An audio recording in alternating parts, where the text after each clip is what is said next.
El sol del mediodía en el departamento del Caquetá no era una luz, sino un peso físico que aplastaba la cúpula verde de la selva, convirtiendo el aire en una sopa espesa de humedad, clorhidrato de cocaína y vegetación en descomposición. En el corazón de ese infierno Esmeralda, protegida por 3 anillos de hombres armados con fusiles Galil y por la sombra eterna de los árboles milenarios, se alzaba Villalola.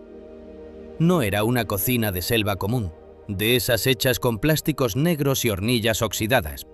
Villalola era un monumento a la ambición técnica de Pablo Escobar Gaviria.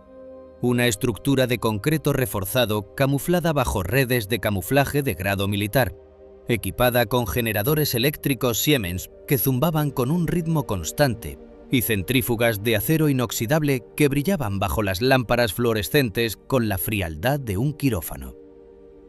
Eran exactamente las 11:24 de la mañana del 12 de agosto de 1986. El vapor de éter y acetona flotaba en el aire, picando en los ojos de cualquiera que no estuviera acostumbrado a la atmósfera química de la purificación a gran escala.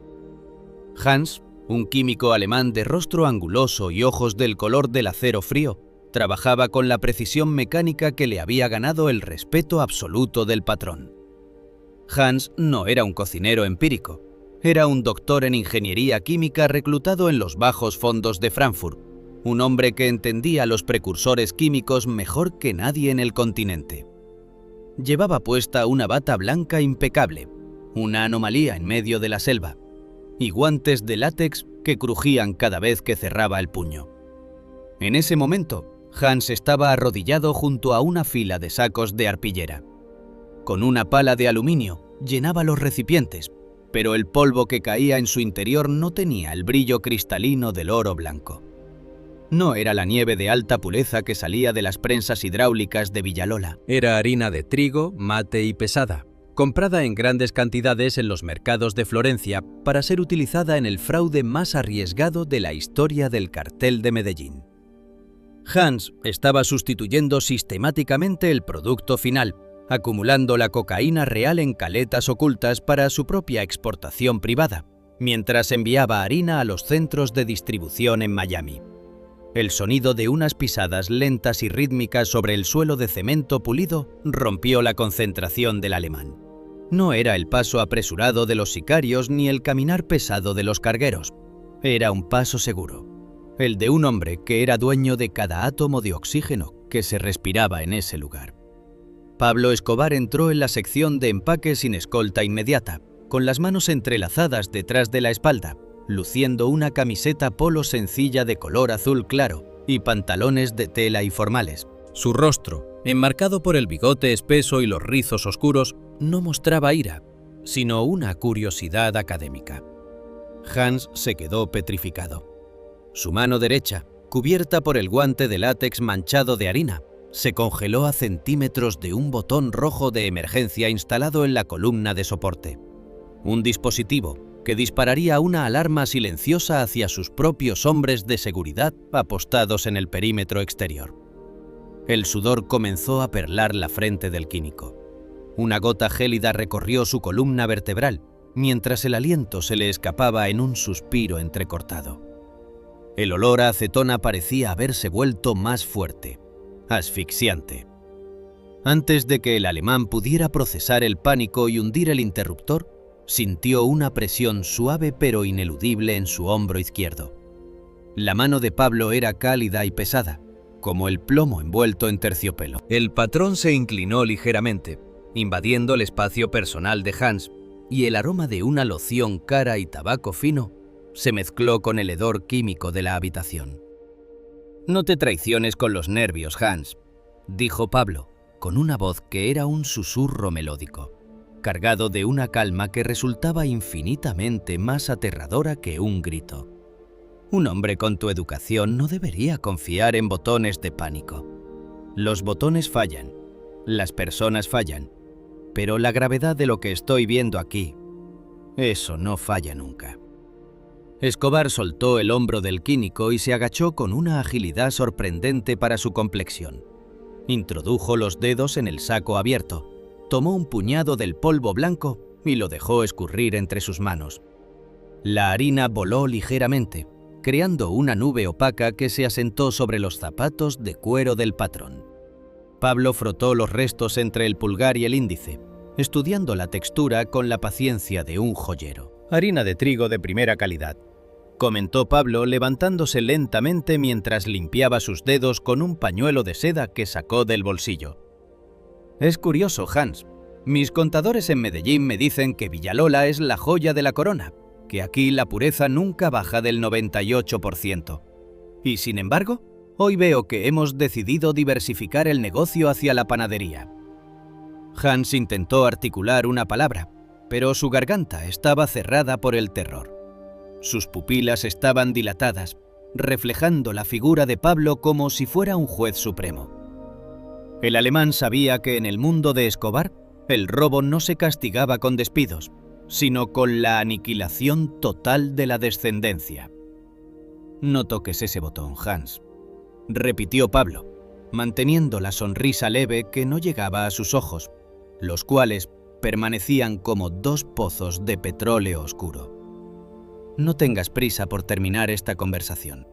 Tenemos mucho de qué hablar». Yo siempre he admirado la eficiencia alemana, la precisión de tus cálculos, la limpieza de tus laboratorios. Pero hoy me pregunto cuánto vale tu chesnost en el mercado internacional.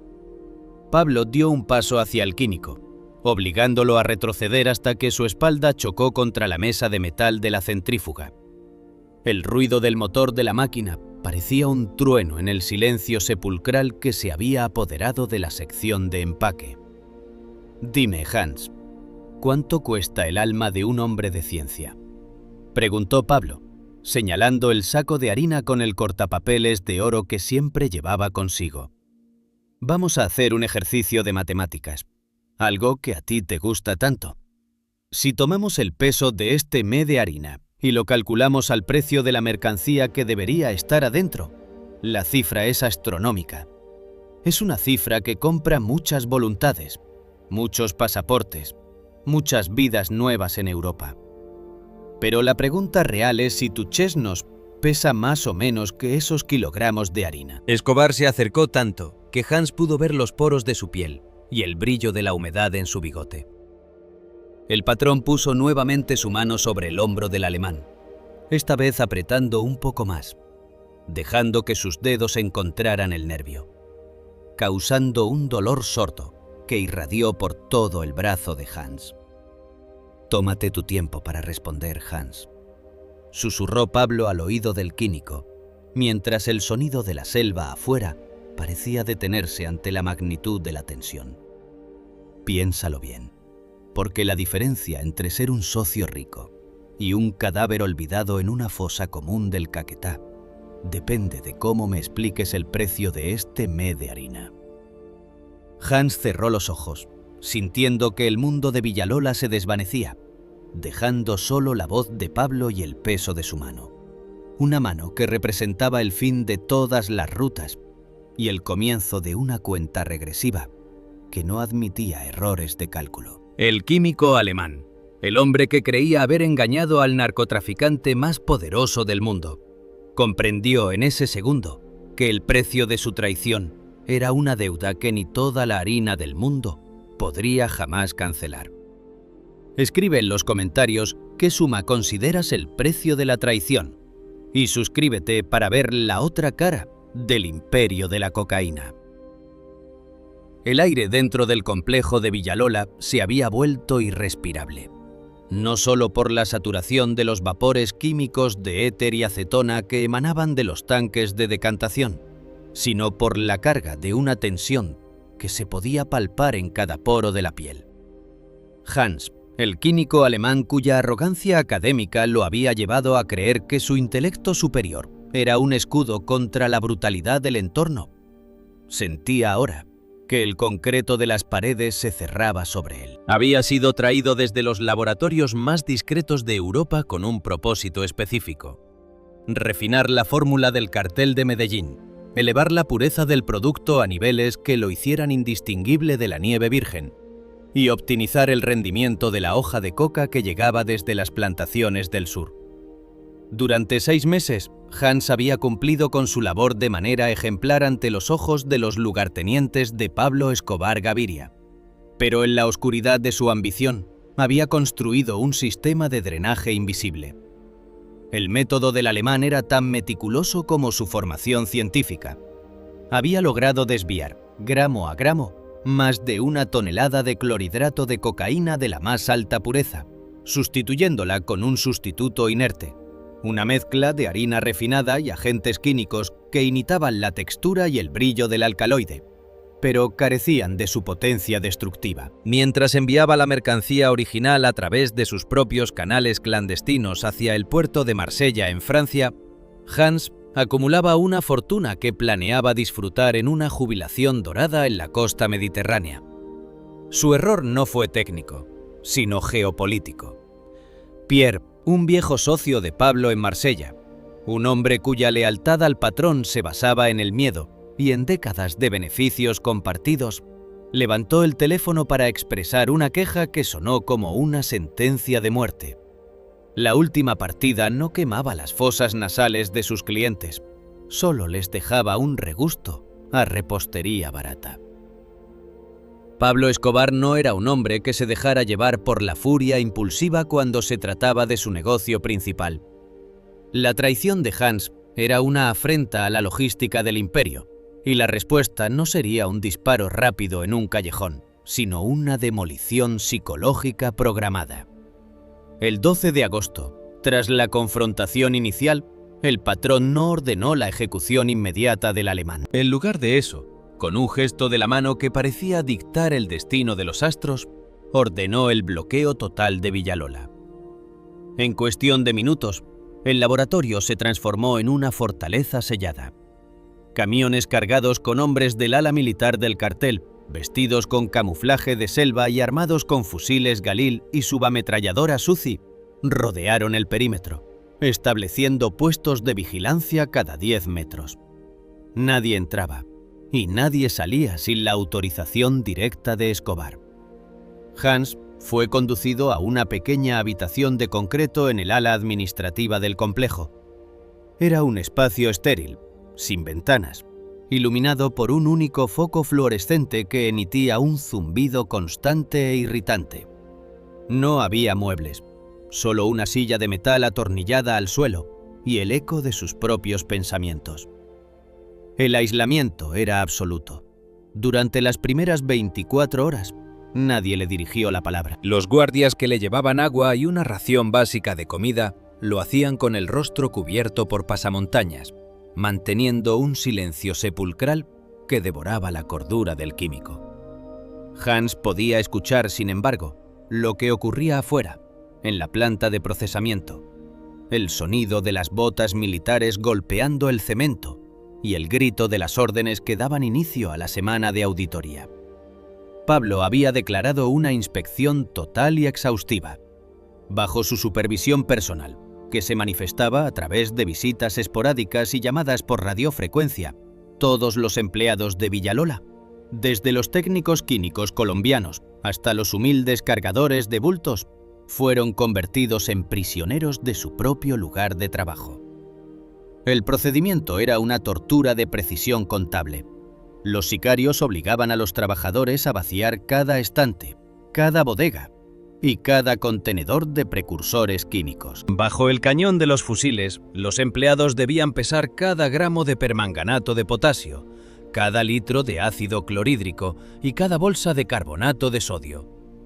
Se instalaron balanzas de precisión en el patio central del laboratorio, y cada medición era registrada en grandes libros contables por secretarios que sudaban frío ante la posibilidad de una discrepancia. La atmósfera en el patio era de un terror burocrático. El sol del Caquetá caía como fuego líquido sobre los hombres, pero ninguno se atrevía a quejarse. El aroma acre de los químicos se mezclaba con el olor del sudor humano y el aceite de las armas. Pablo, sentado ocasionalmente en una silla de mimbre bajo una red de camuflaje, observaba el proceso mientras fumaba un puro, cuya brasa era el único punto de color en la penumbra de su mirada. No buscaba solo el producto robado, buscaba la evidencia matemática de la infidelidad de Hans. Quería que el alemán supiera, a través de las paredes de su celda, que su ciencia estaba siendo desmantelada por hombres que apenas sabían leer, pero que entendían perfectamente el lenguaje de la deuda. Dentro de su aislamiento, Hans comenzó a perder la noción del tiempo. El zumbido del foco fluorescente se convirtió en un rugido en sus oídos. Sus manos, antes firmes y diestras en el manejo de probetas y matraces, temblaban incontrolablemente. Se imaginaba a los hombres de Pablo encontrando sus caletas ocultas, rastreando sus transferencias bancarias y descubriendo la magnitud del desvío. Cada vez que la puerta de su celda se abría, esperaba el impacto de una bala, pero solo recibía el silencio de los guardias.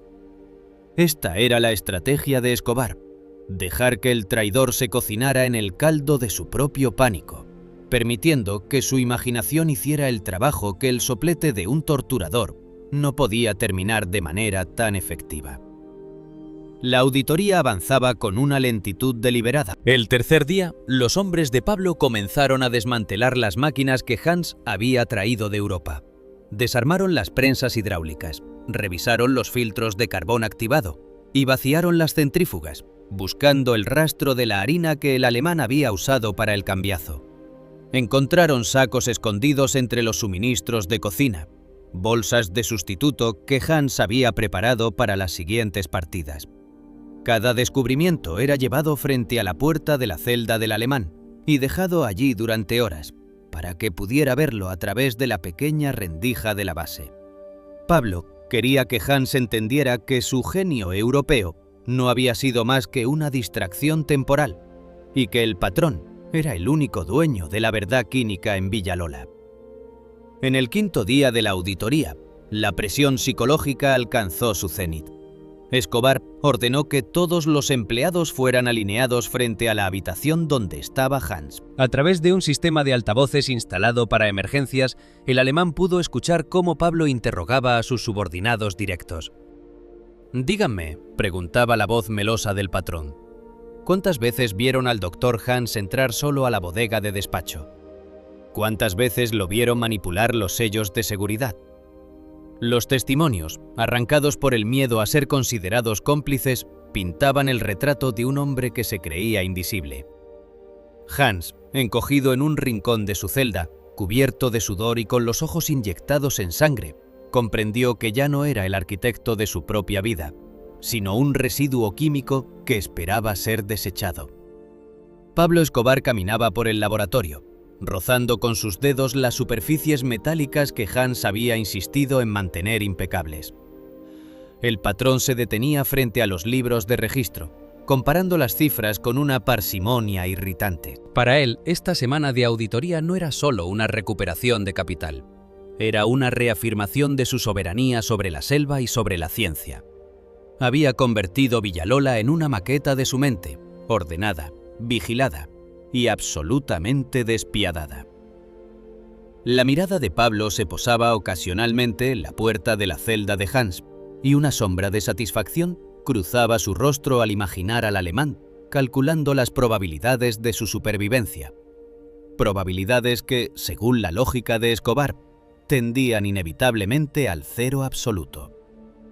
El aire en el Caquetá seguía pesando, cargado de la fermentación de la selva y el destino inminente. El zumbido de los generadores Siemens parecía ahora un latido cardíaco acelerado que marcaba el final de la tregua. La semana de auditoría estaba llegando a su fin, y con ella, la paciencia del hombre que no aceptaba que un extranjero le explicara el costo de su propia Chesnost. Hans, el químico que quiso ser más astuto que el diablo, permanecía en la oscuridad, rodeado por el olor de su propio terror y el sonido rítmico de los fusiles Galil golpeando contra el pecho de los soldados de Pablo.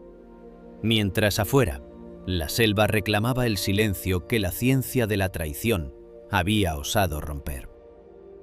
El inventario estaba casi completo, las cifras estaban claras y el balance final, escrito en el lenguaje de la sangre y el plomo, estaba a punto de ser presentado al doctor Hans con la frialdad de un diagnóstico terminal. El patrón se levantó de su silla de mimbre, se sacudió la ceniza del puro de su camiseta polo azul y se dirigió hacia la puerta de la celda, con un paso lento que resonaba como el martilleo de un clavo en un ataúd de concreto. La auditoría física había terminado. Ahora comenzaba la liquidación final. La cuarta noche, la espesura del Caquetá no trajo consigo el alivio del descenso térmico, sino una pesadez atmosférica que parecía comprimir los pulmones de Hans hasta el punto del colapso. El asedio psicológico al que Pablo Escobar Gaviria había sometido al químico alemán entraba en su fase terminal. Durante 96 horas, el tiempo se había dilatado en una secuencia de silencios quirúrgicos y presencias ominosas. Pablo, en un despliegue de poder absoluto y cercanía letal, se había instalado en una cabaña rústica de madera de comino, situada a escasos 10 metros del alojamiento de Hans. No había muros que filtraran el sonido de la selva, ni tampoco el eco de los pasos del patrón, quien caminaba por el porche de tablas crujientes con la parsimonia de un dueño que inspecciona su ganado antes del sacrificio. Cada tarde, al caer el sol, y cuando los ruidos de la maquinaria de Villalola se amortiguaban para dar paso al estruendo de los insectos tropicales, Hans recibía la misma invitación. Un guardia de rostro pétreo tocaba a su puerta y, sin mediar palabra, le indicaba el camino hacia la cabaña de Escobar. Los banquetes en medio de la nada eran un ejercicio de sadismo refinado. Pablo hacía servir platos abundantes, sudados de pescado, cortes de carne roja, arroz con coco, mientras el aire se saturaba con el olor del humo de su cigarrillo y el aroma acre de la selva en fermentación. Hans, cuyo cuerpo había perdido varios kilos en apenas 4 días, se sentaba frente al hombre que controlaba su existencia con las manos entrelazadas sobre el regazo, intentando ocultar un temblor que ya era crónico. Pablo, por el contrario, comía con un apetito pausado, disfrutando de cada bocado, mientras sus ojos oscuros, desprovistos de cualquier chispa de humanidad, permanecían fijos en el rostro del alemán. Durante esas cenas, el patrón nunca mencionaba la harina de trigo, ni los cargamentos desviados, ni la auditoría que estaba desmantelando el laboratorio. Sus conversaciones eran monólogos filosóficos sobre la naturaleza y el instinto. «La selva es una maestra implacable, Dr. Hans», decía Pablo aquella cuarta noche, mientras cortaba un trozo de carne con una lentitud exasperante. «Aquí no sobreviven los más inteligentes, ni los que tienen más títulos universitarios en Europa. Aquí sobreviven los que entienden las reglas de la manada.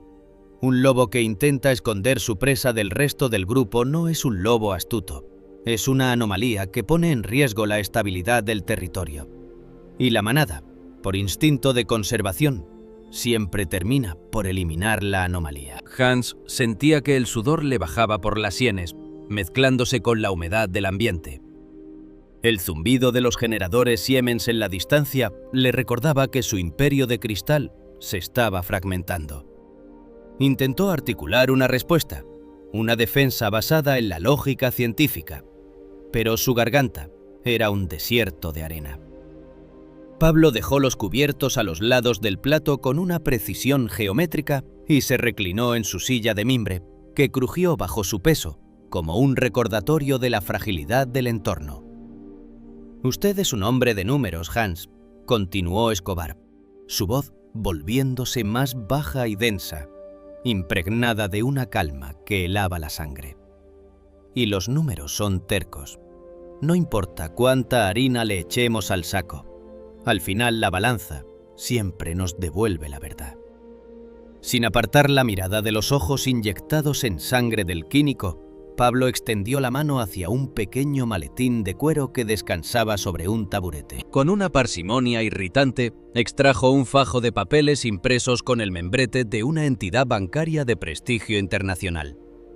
Los deslizó sobre la mesa de madera rugosa hasta que quedaron frente a Hans. Eran estados de cuenta de un banco en Luxemburgo, con cifras que ascendían a varios millones de dólares, detallando transferencias realizadas en los últimos 5 meses. El alemán sintió que el oxígeno desaparecía de la cabaña. Sus ojos recorrieron las cifras, los códigos SWIFT, las fechas que coincidían milimétricamente con sus envíos privados a Marsella. Su mente de científico intentó construir una muralla de mentiras en milisegundos. «Pablo, esto tiene una explicación», balbuceó Hans, su acento alemán volviéndose más tosco bajo el peso del pánico. «Es un asunto familiar. Una herencia de mi abuelo en Frankfurt que finalmente se liquidó. Son ahorros de toda una vida de investigación en Europa que decidí mover a una jurisdicción más segura». No tiene nada que ver con el trabajo en Villalola, se lo juro por mi honor. Pablo no se inmutó. No hubo un estallido de ira, ni un insulto. Solo una sonrisa leve y gélida que hizo que a Hans se le erizara la piel. Escobar metió la mano nuevamente en el maletín y esta vez sacó un sobre de papel manila. Lo abrió y dejó caer sobre la mesa una docena de fotografías en color, con el grano un poco grueso, pero con una nitidez devastadora. Las imágenes mostraban un muelle industrial en el puerto de Cartagena. En ellas se veía a Hans, con ropa informal, supervisando la carga de contenedores que llevaban marcas de exportación de café. En las fotos más cercanas, tomadas desde un ángulo elevado, se apreciaba claramente cómo algunos de los bultos eran apartados hacia un compartimento oculto en el fondo del contenedor. Hans reconoció el almacén secreto que había alquilado bajo un nombre falso, un sitio que creía invisible para los ojos del cártel. Su abuelo en Frankfurt debía ser un hombre muy trabajador, doctor, dijo Pablo con una ironía que cortaba como un bisturí. No sabía que las herencias alemanas se cobraban en los muelles de Cartagena disfrazadas de grano de café. Es una logística admirable, Hans, casi al nivel de la mía. Pero hay un detalle que usted olvidó. En Colombia, hasta el aire que usted respira me debe una comisión. Pensar que podía usar mi puerto, mis hombres y mi infraestructura para su jubilación privada es un error de cálculo que no esperaba de un hombre de ciencia. Hans se desmoronó sobre la silla, su espalda chocando contra el respaldo mientras el mundo se volvía una mancha borrosa. La evidencia era absoluta. Estaba desnudo frente al hombre que había convertido el asesinato en una herramienta de gestión empresarial. El silencio que siguió fue el más largo de su vida. Pablo se levantó, caminó hacia la barandilla de la cabaña y miró hacia la oscuridad de la selva, donde los ojos de los guardias brillaban ocasionalmente bajo la luz de las linternas. Sin embargo, dijo Pablo, dándose la vuelta con una energía renovada, yo siempre he valorado la calidad por encima de todo. Usted dice que es el mejor, que su fórmula es insuperable, y yo quiero creerle. Quiero creer que usted no me engañaría con un producto mediocre. Escobar hizo una señal hacia las sombras. Un sicario entró en la cabaña cargando un saco de arpillera que Hans reconoció de inmediato. Era uno de los mé de harina que el alemán había preparado para el próximo despacho, el mismo que Pablo había inspeccionado 4 días atrás. El guardia dejó el saco sobre la mesa, levantando una nube de polvo blanco que se asentó sobre los platos de la cena. Pablo sacó de su bolsillo un pequeño kit de testeo químico, probetas, reactivos de Scott y una pequeña balanza de precisión. Lo colocó todo junto al saco con una delicadeza casi ritual. «Vamos a hacer un trato, Hans, un juego de caballeros», propuso Pablo, inclinándose sobre la mesa hasta que su aliento, con olor a tabaco y café, golpeó el rostro del alemán. «Usted me asegura que este producto es de la más alta calidad, que no hay harina, que no hay surrogat.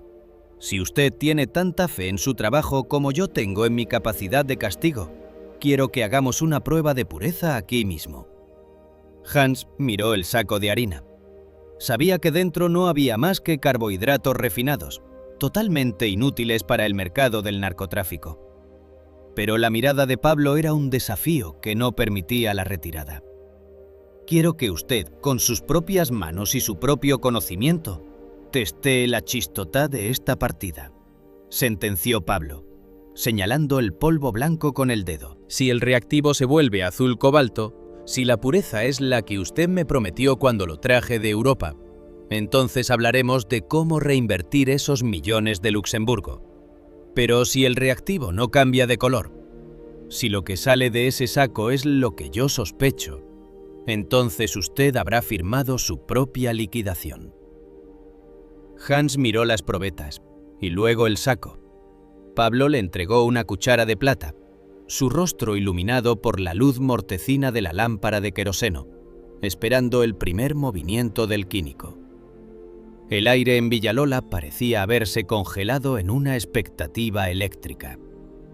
Hans tomó la cuchara, sus dedos rozando la tela de arpillera, mientras el patrón observaba cada milímetro de sus movimientos, listo para presenciar cómo la ciencia de la traición se enfrentaba a la realidad del reactivo. La apuesta estaba sobre la mesa: la vida de un hombre contra el color de un gramo de polvo, en una noche donde la selva del Caquetá guardaba silencio ante el juicio final del Dr. Hans. La culminación de la semana de auditoría en Villalola no se celebró con un balance contable, sino con la frialdad de una ejecución científica en el corazón mismo del laboratorio. Eran las primeras horas de la mañana del 16 de agosto de 1986. El aire en la selva del Caquetá estaba estancado, cargado de una bruma densa que se adhería a las estructuras de concreto como una segunda piel húmeda. Hans, el químico alemán que una vez se creyó el arquitecto de un fraude perfecto, fue conducido por 4 sicarios a través de los pasillos de baldosas blancas que él mismo había exigido mantener en un estado de asepsia quirúrgica. Sus pies, calzados con pesadas botas de caucho, emitían un sonido rítmico y hueco que resonaba en la estructura vacía, un eco que marcaba la cuenta regresiva hacia su propio final. El destino final de ese recorrido era el box estéril de la sección de pruebas, una habitación de cristal blindado y acero inoxidable, diseñada para la manipulación de los precursores más peligrosos. Dentro del box, la iluminación fluorescente era tan intensa que hería los ojos inyectados en sangre del alemán. Pablo Escobar Gaviria ya lo esperaba afuera, separado de Hans por la transparencia absoluta del vidrio de seguridad. El patrón estaba sentado en una silla de oficina de cuero negro, con una pierna cruzada sobre la otra, luciendo la misma camiseta polo azul claro de los días anteriores. En su mano derecha sostenía un habano de gran calibre, cuya brasa ardía con un rojo mortecino, emitiendo una columna de humo gris que se dispersaba perezosamente contra el techo de concreto. Pablo hizo un gesto casi imperceptible con el dedo índice. Uno de los guardias, cubierto con una máscara de gas industrial, entró en el box cargando una bandeja de metal. Sobre ella descansaba un pequeño recipiente de vidrio que contenía aproximadamente 5 gramos del polvo blanco que Hans había preparado en la última partida. Esa mezcla de harina refinada combinada con adulterantes tóxicos industriales, sustancias baratas y letales que el alemán había utilizado para estirar el peso de la mercancía, sin importar las consecuencias para el consumidor final.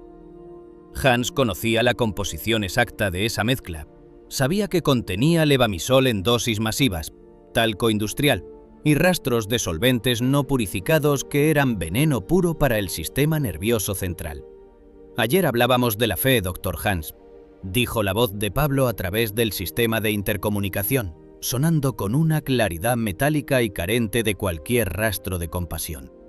«Usted tiene fe en su ciencia, y yo tengo fe en su palabra. Si este producto es lo que usted dice que es, si la pureza es tan alta como sus estados de cuenta en Luxemburgo sugieren, entonces no debería tener miedo de probar un poco de su propia genialidad. Un hombre de su nivel debe estar dispuesto a certificar la calidad de su obra de la manera más directa posible». Hans miró el recipiente de vidrio. El sudor frío le empapaba la bata blanca, que se pegaba a su espalda como una mortaja.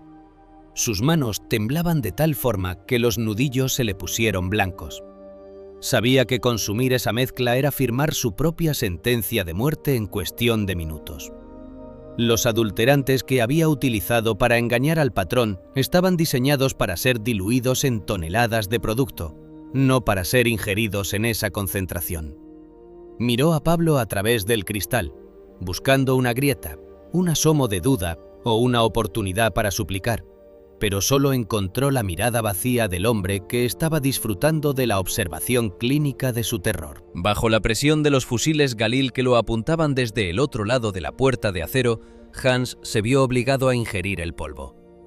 Con movimientos torpes como los de un autómata averiado, llevó la sustancia a su boca.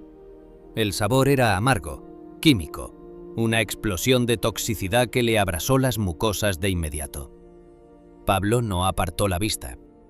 Continuó fumando su habano, dejando que la ceniza creciera hasta que cayó por su propio peso sobre el suelo limpio. Los efectos fueron devastadores y rápidos. La ciencia que Hans había pervertido comenzó a reclamar su cuerpo con una eficiencia implacable. Primero fue una taquicardia violenta, que hacía que su pecho se sacudiera de forma visible bajo la bata. Sus pupilas se dilataron hasta convertirse en dos orificios negros que devoraban el iris, perdiendo la capacidad de enfocar la figura de Escobar que seguía inmóvil tras el cristal. Hans intentó sujetarse de la mesa de acero, pero sus nervios motores estaban siendo bloqueados por las impurezas tóxicas. Sus piernas cedieron y cayó de rodillas, golpeando el cemento con un ruido sordo. Desde el exterior, Pablo observaba el proceso con la indiferencia de quien mira un experimento de laboratorio de bajo coste. La brasa del puro iluminaba intermitentemente su rostro, dándole una apariencia espectral en la penumbra de la sala de control. Hans comenzó a convulsionar. Su cuerpo se arqueó en espasmos involuntarios. Su boca se llenó de una espuma blanca y densa que se teñía de rojo debido a las hemorragias internas provocadas por los solventes industriales. Sus dedos arañaban las baldosas blancas, dejando marcas erráticas de desesperación. En un momento de lucidez agónica, Hans golpeó el cristal blindado con la palma de la mano, emitiendo un sonido apagado. Una súplica muda por ayuda médica que sabía que no llegaría. Los dos médicos del cartel que estaban apostados en la entrada de la sección administrativa dieron un paso al frente por instinto profesional, pero Pablo levantó su mano libre deteniéndolos con una autoridad que no admitía réplicas. No iba a permitir que la ciencia interfiriera con la lección. «Observen bien», dijo Pablo a los sicarios que los rodeaban, su voz resonando en el silencio de la sala. Esto es lo que ocurre cuando un hombre se cree más inteligente que el sistema que lo alimenta. El Dr. Hans pensó que podía enviarnos basura y quedarse con el oro. Ahora, su propia basura lo está sacando de la nómina. No necesitamos médicos para un hombre que ha decidido suicidarse con su propia avaricia. La agonía de Hans duró exactamente 12 minutos. El box estéril se convirtió en su tumba de cristal. Sus movimientos se volvieron más lentos. Sus pulmones colapsaron bajo el efecto de los contaminantes y su corazón, sobrecargado por la toxicidad, finalmente se detuvo en medio de una última convulsión que lo dejó tendido boca arriba, mirando con ojos vidriosos hacia las luces fluorescentes que seguían zumbando indiferentes. El químico alemán, el experto traído de Europa, no era ahora más que un residuo biológico descartado en una habitación blanca. Pablo Escobar se puso de pie lentamente. Expulsó una última bocanada de humo hacia el cristal, empañándolo momentáneamente antes de que el sistema de ventilación lo filtrara. Miró el cuerpo inerte de Hans sin una pizca de remordimiento, con la misma expresión con la que un capataz revisa una pieza de maquinaria rota que ya no tiene arreglo. Se giró hacia su lugarteniente de mayor confianza y dio la orden final con una voz que cargaba con el peso de una sentencia histórica. «Quemen Villalola», ordenó Pablo con una calma que helaba la sangre. «No quiero que quede rastro de este lugar. Destruyan las centrífugas, las prensas, los tínicos y el cuerpo de este alemán. Usen gasolina y dinamita. No quiero que ni un solo gramo de lo que este hombre tocó llegue a nuestras rutas».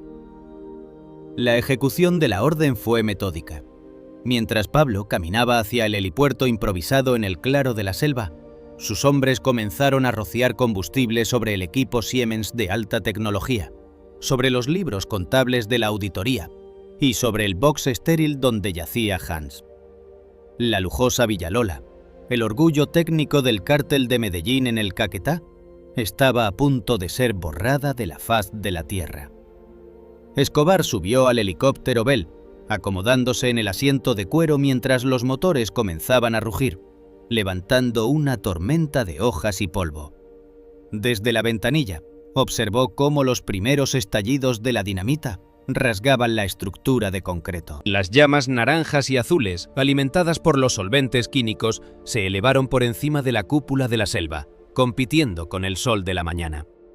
Una densa columna de humo negro comenzó a ascender, marcando el sitio de la cremación industrial de Hans y su laboratorio. El matrimonio entre la ciencia y la traición siempre termina en cenizas, comentó Pablo a su piloto, mientras el helicóptero se elevaba, ganando altura sobre el mar verde del Caquetá. El doctor Hans olvidó que la calidad es la única moneda que no se puede falsificar en mi reino. Un producto defectuoso es un insulto a mi organización, y el matrimonio con el error siempre acaba en divorcio de fuego. Miró una última vez hacia abajo, viendo cómo el complejo de Villalola colapsaba bajo el calor intenso. El fuego estaba consumiendo los millones de dólares en maquinaria y la tonelada de cocaína que aún quedaba en las bodegas, pero para Pablo, esa pérdida era el precio necesario para mantener la integridad de su leyenda. La selva pronto reclamaría el espacio calcinado, cubriendo con vegetación los restos de la ambición alemana. El matrimonio con el error es caro, pero la lección es invaluable, dijo Pablo, cerrando los ojos para descansar durante el vuelo de regreso a Medellín. Un matrimonio con el fracaso no se hereda, se incinera. El matrimonio con la basura debe ser breve. Un defecto no debe salir de los límites de la fábrica. El helicóptero se alejó hacia el norte, dejando tras de sí una cicatriz de humo y fuego en el mapa del Caquetá. Hans, sus millones de Luxemburgo y su ciencia refinada habían desaparecido en la combustión absoluta, convertidos en partículas de hollín que el viento de la selva dispersaba sin dejar rastro. La auditoría de Pablo Escobar Gaviria había concluido con un balance de 0 existencias y una advertencia grabada en el aire. En el imperio del patrón, la única fórmula que garantizaba la vida era la lealtad absoluta y el respeto por el peso exacto del saco, una lección que Hans aprendió solo en el momento en que su propio veneno le arrebató el último aliento. El rey de la cocaína regresaba a su trono, dejando el Caquetá purificado por las llamas y el silencio, mientras Villalola se hundía en el olvido negro de la ceniza y el olvido. Las cenizas de Villalola no eran cenizas ordinarias, eran el residuo calcinado de una ambición que había osado desafiar la lógica de hierro de un imperio construido sobre la pureza. Mientras la columna de humo negro y acre se elevaba sobre la canopea del Caquetá, bifurcándose en el aire denso como una advertencia escrita en el cielo, el estallido final de los tanques de éter resonó en la inmensidad de la selva, como el cierre de un ciclo de fuego. La destrucción de la que fuera laboratorio más avanzada del continente no fue un acto de desesperación ante un asedio policial, ni la consecuencia de un accidente operativo. Fue en la mitología interna del cartel de Medellín el bautismo de sangre de un nuevo paradigma, la protección fanática del nombre por encima de la infraestructura. Pablo Escobar Gaviria, desde el asiento de su helicóptero que ganaba altura, no veía en el resplandor de las llamas una pérdida financiera de 30 millones de dólares. Veía una inversión necesaria en la única divisa que realmente importaba en su reino: la impecabilidad del sello de Medellín. El humo que dejaba atrás el Bell 206 era el perfume de la reestructuración forzosa. Para Pablo, Villalola ya no era una fábrica. Se había convertido en un foco de infección que amenazaba la salud de su activo más sagrado, su reputación como el proveedor del producto más fino del planeta. En el mundo del narcotráfico de mediados de los 80, la nieve de Medellín era un estándar de oro, un compromiso implícito de que cada gramo que salía de las selvas colombianas era una obra maestra de la química. Cuando el químico alemán Hans decidió sustituir el clorhidrato por harina, no solo estaba robando dinero, estaba falsificando la firma de un dios. Y en la teología criminal de Escobar, la blasfemia contra el producto se pagaba con la eliminación absoluta del templo y del sacerdote apóstata. La infraestructura, por más moderna y costosa que fuera, era reemplazable. El prestigio del cartel en los mercados de Marsella, Nueva York y Miami era, por el contrario, un hilo de seda que, una vez roto, no podía volver a unirse. El legado histórico de la incineración de Villalola se filtró por las venas de la organización con la rapidez de un veneno neurotóxico. Los demás químicos, los ingenieros de rutas y los jefes de caletas entendieron la lección sin necesidad de circulares o discursos. Pablo había demostrado que era capaz de dinamitar su propia joya de la corona con la misma frialdad con la que se fuma un cigarrillo si detectaba que el matrimonio con el error amenazaba la integridad de su marca. Aquel día, la noción de protección de marca dejó de ser un concepto de marketing empresarial para transformarse en una política de tierra quemada. El mensaje era cristalino. Cualquier intento de lucrarse individualmente a costa de la calidad del producto de Escobar no resultaría en un simple castigo, sino en una samoliquidacia orquestada por el propio sistema. El miedo a la muerte fue superado por un miedo más profundo, el miedo a ser el responsable de una mancha en el historial del patrón, una mancha que solo podía limpiarse con fuego industrial. La reputación del cartel tras el incidente de Hans adquirió un aureol de fanatismo que rayaba en lo religioso. En los muelles de Europa y en los clubes de Florida se empezó a rumorear que Escobar prefería quemar 10 toneladas de mercancía antes que permitir que una sola onza de mala calidad cruzara la frontera. Este control de calidad coercitivo le otorgó al cartel de Medellín una ventaja competitiva devastadora. El nombre Pablo Escobar se convirtió en sinónimo de una garantía que el dinero no podía comprar. La garantía de que el jefe de la organización supervisaba personalmente la pureza de cada envío y que el precio de la imperfección era la aniquilación total del origen. El activo de la reputación se volvió inexpugnable, un capital simbólico que Pablo cultivaba con el celo de un coleccionista obsesivo, sabiendo que en la cumbre de la pirámide criminal, la percepción de poder es tan real como el poder mismo. Mientras el helicóptero se alejaba del infierno químico del Caquetá, el silencio dentro de la cabina era el silencio de la victoria psicológica. Los sicarios que acompañaban al patrón miraban por las ventanillas las brasas distantes de Villalola, procesando la imagen de su jefe, observando la agonía de Hans a través del cristal, sin mover un solo músculo de su rostro. En ese momento, la figura de Escobar se agigantó ante sus ojos, trascendiendo la de un simple narcotraficante para convertirse en una fuerza de la naturaleza que no aceptaba mediaciones entre la voluntad y la ejecución. El hombre que podía ordenar la incineración de una inversión de tal magnitud solo por una cuestión de honor del producto, era un hombre que ya no operaba bajo las leyes de la avaricia común. Operaba bajo un código de trascendencia donde el negocio era secundario frente a la leyenda. La moral de la historia de Hans y Villalola quedó grabada en la idiosincrasia del bajo mundo como una ecuación de una simplicidad aterradora.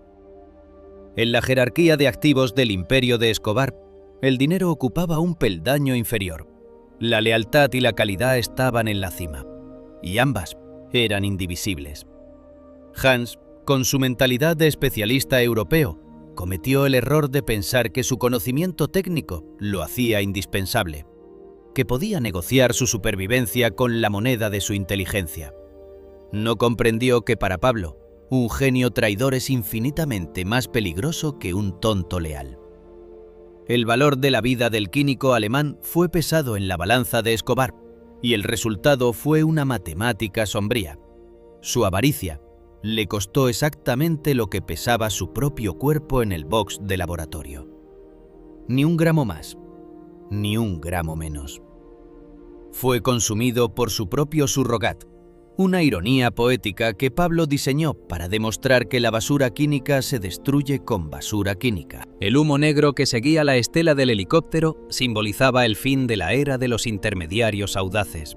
Tras la caída de Villalola, el control sobre los laboratorios se volvió paranoico. Se establecieron protocolos de testeo ciegos, donde los químicos no sabían para qué ruta estaban trabajando, y se enviaron auditores que no se conocían entre sí para verificar los pesos de los precursores. El efecto Hans obligó a cada especialista en la nómina de Pablo a trabajar con la sombra del incinerador proyectada sobre sus mesas de laboratorio. La Yadnost, ese motor fundamental del crimen, fue domesticada por la certeza de que el patrón prefería un desierto estéril a una fábrica contaminada por la deshonestidad. La infraestructura se volvió desechable. La disciplina, por el contrario, se volvió el único salvoconducto para seguir respirando el aire de la montaña. En los anales del crimen organizado, el caso de la harina de Hans se cita a menudo como el momento en que Escobar dejó de ser un traficante de sustancias para convertirse en un guardián de mitos. Al quemar Villalola, Pablo estaba enviando un mensaje a sus socios internacionales. Mi palabra es tan pura como mi producto, y estoy dispuesto a prenderle fuego a mi propio mundo para que ustedes sigan creyendo en ella. Esta fe inquebrantable en la marca Medellín permitió que el cartel mantuviera precios de monopolio, incluso cuando la competencia de Cali y de otros grupos emergentes intentaba inundar el mercado con mercancía más barata y menos refinada. El cliente no compraba solo cocaína. Compraba la seguridad de que el hombre que la enviaba había ejecutado a su mejor químico para garantizar que no hubiera harina en el mercado. El sol empezaba a bajar en el horizonte cuando el helicóptero cruzó la cordillera central, dejando atrás la cicatriz de ceniza en el Caquetá. El aire dentro del aparato seguía oliendo débilmente a quemado, un recordatorio persistente de la deconstrucción que acababan de presenciar. Pablo permanecía inmóvil, con la mirada perdida en la inmensidad de las montañas antioqueñas que empezaban a aparecer. No había rastro de nostalgia por el laboratorio perdido, ni rastro de duda sobre la brutalidad de la ejecución de Hans. Para él, el balance de la jornada era positivo. Había eliminado una variable inestable, había purificado la cadena de suministro y había reafirmado su presencia divina sobre los procesos de producción. La fábrica era solo cemento y cables. La lealtad era el verdadero motor de la maquinaria. La historia de Villalola cierra con una reflexión sobre la naturaleza del valor en un estado de guerra permanente. En el imperio de Escobar, la reputación era el único activo que no tenía precio de recompra. Una vez que un especialista cruzaba la línea de la Yadnost y manchaba el nombre del patrón con un producto defectuoso, entraba en una zona de no retorno, donde el capital ya no servía para comprar el perdón. El Dr. Hans aprendió, en sus últimos segundos de taquicardia y asfixia, que su vida no valía los millones acumulados en Luxemburgo. Valía exactamente el peso del veneno que él mismo había mezclado, una matemática terminal que Pablo Escobar ejecutó con la precisión de un notario de la muerte. El defecto no salió de la fábrica. El bando fue corregido por el fuego, y la marca Medellín emergió de las cenizas de Villalola más oscura, más pura y más aterradora que nunca.